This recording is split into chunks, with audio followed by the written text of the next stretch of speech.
বিএনপির স্থায়ী কমিটির সদস্য সালাউদ্দিন আহমদ বলেছেন, গণতন্ত্রের সর্বনাশ ঘটিয়েছে শেখ হাসিনার ফ্যাসিস্ট সরকার।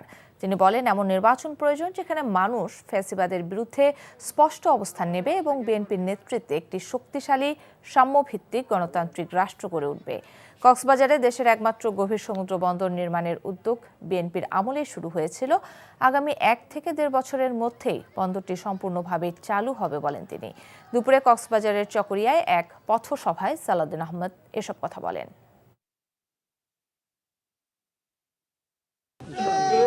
এই নির্বাচন বাংলাদেশের ইতিহাসের সবচেয়ে গুরুত্বপূর্ণ নির্বাচন হবে।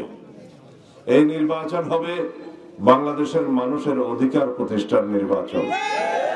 এই নির্বাচন হবে বাংলাদেশকে ফ্যাসিবাদ মুক্ত, স্বৈর শাসন মুক্ত, চিরস্থায়ীভাবে একটি শক্তিশালী গণতান্ত্রিক রাষ্ট্র বিনির্মাণের নির্বাচন।